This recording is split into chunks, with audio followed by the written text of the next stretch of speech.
What's up, guys? Today we are driving a 2024 Jeep Grand Wagoneer. The Jeep Grand Wagoneer is a revival of a Jeep model that they had predominantly around in the 80s. This is a brand new model with the MSRP of a whopping $118,000 as spec'd with this particular car. So what you can expect with the Grand Wagoneer is a large family-sized SUV, more of a luxury SUV, as you'll be able to tell throughout this video. This has a 3-liter 6-cylinder engine making 510 horsepower, only getting you 14 miles in the gallon in the city and 20 on the highway for a combined total of 17. So stepping into the Grand Wagoneer, you will find that this interior is predominantly luxury. You look at all the controls, all the screens. You have your seat controls on the side. You're in a very, very nice leather. There's not much plastic in the car whatsoever. You see chrome, and the plastic that you do see has a design on it similar to carbon fiber. So just sitting in the front of this car, I mean, let's start it up real quick so we can really see this car light up.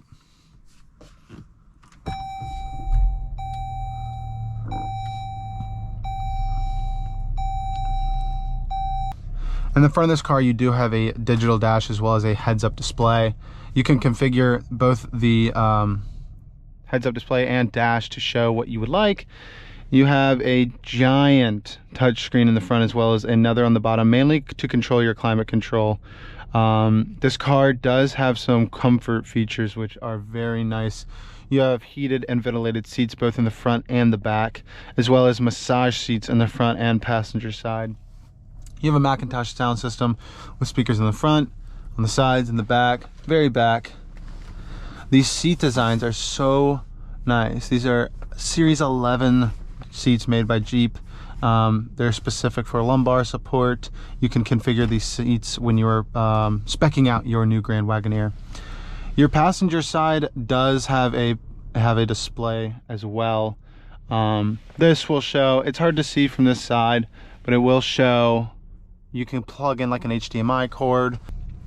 One other thing I forgot to mention is that you have a ambient light configurator, which is super cool. I wish it was nighttime so I could really show you how cool this thing looks, but you can configure it to 2 different colors, or you can keep it all one solid color. So I just thought that was pretty cool. Let's get into the drive. So we're in gear.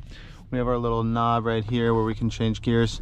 I do want to show you reverse just because the camera, you do have a lot of different cameras. You have the bird's eye view as well as the regular backup camera. This is a close-up on the back, particularly the trunk. This is the front of the vehicle. This is the front of the vehicle as well as your bird's eye, and then just your regular backup camera all the way. And you can zoom in and out with that. All right, let's get into drive.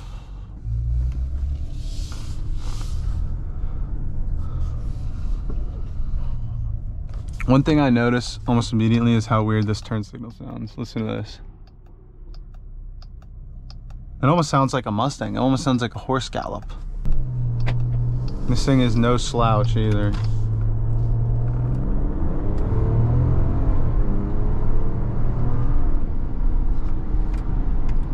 This is not a car that you're going to be flooring often, but in the instance of having to merge into busy traffic or having to get out of a situation, the 510 horsepower does come in handy.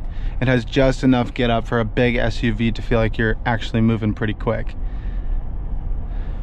One thing I also noticed right away with this Grand Wagoneer is the steering wheel is so nice, but the steering itself, I mean, it's a Jeep. There's a little bit too much play in the steering wheel, as well as the steering itself being rather loose.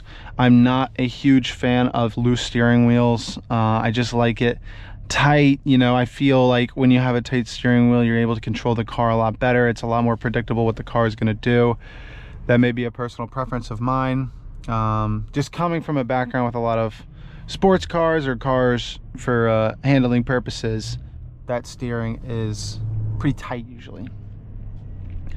Looking at the steering wheel itself, you do have controls to switch around your display right here. You can look at stuff like tire pressure, driver assist features. You can just have the tachometer as well as your speed. This is where you change up your heads-up display settings. You cannot change your screen setup while you're in motion.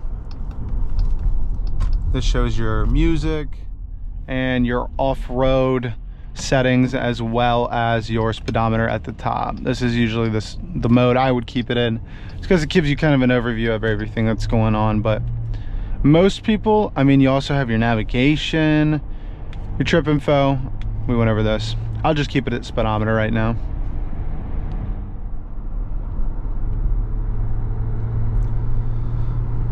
This screen right here, this bottom screen that controls your AC and heating, you can actually flip it up, which will reveal 3 USB ports, 3 USB-C ports, a 12-volt and an HDMI port, and that's for your passengers so they can watch things on their screen. So driving this car on the highway, I mean, it's luxury. It's quiet on the inside, it absorbs bumps very well, the wind noise is at a minimum. It's an easy car to control. You have lane keep assist features which make active driving assist very useful in this car. It just allows for you to focus on driving without getting the driver's fatigue that you would get on long road trips where you're having to constantly keep the car in the middle of the lane. But it's a nice feature to have. You can turn that on and off very easily. Once you set your cruise control, that active driving assist takes over pretty nicely. There we go. Let's make sure we're in the lane so it can set. Once that turns green, we're good. So it's not exactly like full-on autopilot. It will keep you in the center of the lane as well, maintain your speed. But it will say place hands on the steering wheel every now and then to make sure that the driver is still paying attention to what's going on. So I'm going to show you what it's like to drive the Grand Wagoneer as well as be a passenger and be chauffeured, and as some people might. You walk towards the Grand Wagoneer, you open the door, your step automatically comes out. You open into this black leather interior. I already have my driver in place. Go ahead, driver, take me away. Sitting in the back seat, you have this humongous center console that you can store a whole bike in if you'd like. You have a Macintosh sound system in the back. You have a screen that comes with Amazon Fire TV. You also have a screen in the middle that controls your climate controls. You have a third row seat in the back. Fully leather, you can fully recline. Very comfortable riding in the back of this. You also have a sunshade as well as this enormous sunroof. It's just a nice place to be in the back of the Grand Wagoneer. I can open my window to get some fresh air, but I don't have to be hit by the wind. You can pull this wind guard down. Huge back windows. Put that back up. And chauffeur, hit it.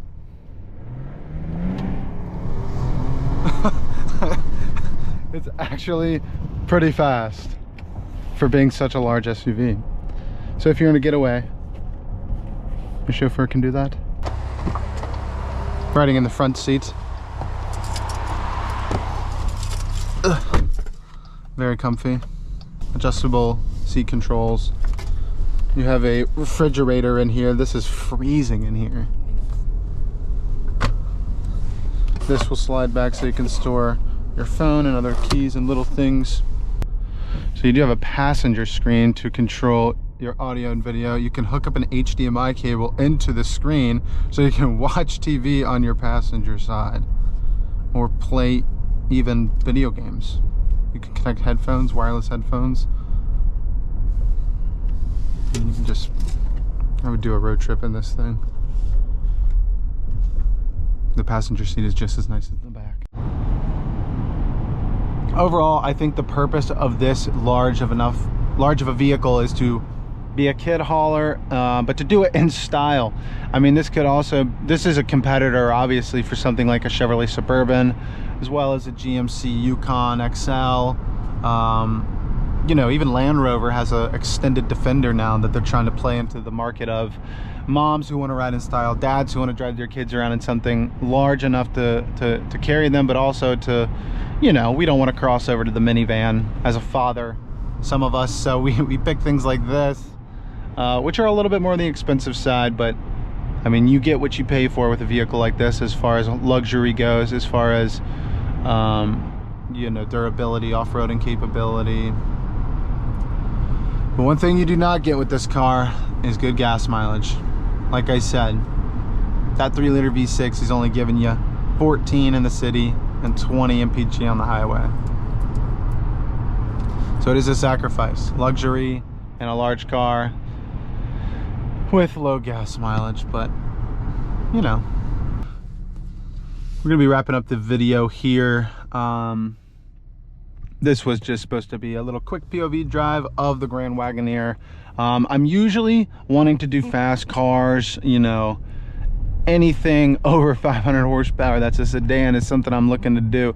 But we did the Cybertruck, which did really well. We did the BMW SUV, the X5M. If we can get 5,000 views and 100 likes on this video, I will do my best to try to get an exotic for our next car, like a Lamborghini, or better yet, just comment down below what you want to see next. I've heard a lot of people say they want to see the Integra Type S after I did the Civic Type R as a comparison, which I will be getting soon. But this channel isn't just going to be for car reviews or POV drives.